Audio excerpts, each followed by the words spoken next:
Je m'appelle Mohamed Farajalla, j'ai 76 ans, un des témoins de l'indépendance. Je me rappelle encore, ces jours-là, le 11 août 1960, un jeudi. C'est ici sur cette place que nous nous sommes rassemblés, hommes, femmes et enfants pour une seule fierté, celle de devenir libres. Cette place, c'était bien plus qu'un simple espace vide.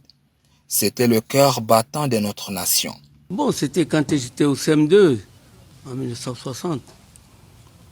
Et c'était une merveille, parce que il y avait tout le monde. Bon, beaucoup de nos amis, il y en a qui ne sont pas de ce monde-là. Mais c'était une merveille. Les gens dansaient, ils s'amusaient. Il y a le club folklorique qui jouait du matin, après le défilé, il jouait jusqu'à la tombée de la nuit. J'avais défilé. Nous étions élèves, mais bien éveillés, fiers pour une fête que nous cernons à peine son enjeu. Mais nous avions défilé sur cette place de l'indépendance, le symbole, le point de départ qui fait face au camp Koufra, devenu le camp des martyrs, ensuite la place de la nation. Je ne vois pas l'image de camp Koufra, qu'à l'époque on passait au camp. C'est le camp Koufra qui nous retrouvait. On se retrouvait tous au camp Koufra et tout s'est passé là-bas. Les expositions, les jeux, et même il y en a qui jouaient même devant le camp Koufra, ils jouaient au football. On avait joué là aussi. La place de la nation, l'actuelle, bâtie sur les ruines du camp des martyrs, dont je vous le disais. Les voici en grandeur nature, changeant le visage de la ville. Mais pour moi, témoigne, quand j'y passe, imaginez, je suis partagé entre la nostalgie et la fierté. Il y a un changement, il y a aussi un développement, parce que, dit-on, la ville s'est accentuée et est devenue plus grande. Sinon, à l'époque, bien qu'elle était petite, mais la fête, il va très bien. C'est tout le monde qui s'est retrouvé à la place de l'indépendance pour fêter.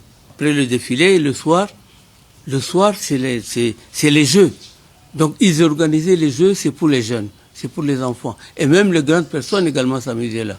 Je me rappelle bien, j'avais fait la course à sac. Je n'étais pas premier, mais j'ai tombé par moments. Il y en avait beaucoup, il y en a qui tombent, et ça faisait rire tout le monde. Et tout le monde recevait le cadeau. C'est pas seulement le premier. À 76 ans, entouré de mes petits-enfants, je suis devenu la source auprès de laquelle eux qui n'ont pas connu cette époque viennent s'abreuver. Et pourquoi pas vous les reporters? Nous sommes éduqués par la masse. On est éduqués par les autres. Vous partez dans la rue, vous trouvez une grande femme qui a une cuvette, vous lui ramassez ça. Vous l'amenez. Ou alors par moment, elle t'appelle, hé, mon fils, viens, amène-moi ça au marché. Tu n'es pas un gotabé. Non du tout. Tu es son fils. Donc tu lui amènes ça au marché. Et puis après, par moment, elle te dit, merci mon fils. Elle te met la main sur la tête. Que Dieu te fasse grandir normalement. Maintenant, vous tapez un enfant, c'est une bagarre. Soit le père, soit la mère sort de tous les côtés pour pouvoir vous faire du mal, soit même vous amener à la justice ou au commissariat. Même métamorphosée, cette place reste vivante dans nos cœurs. C'est là que le pays a commencé son histoire indépendante, la plus belle époque.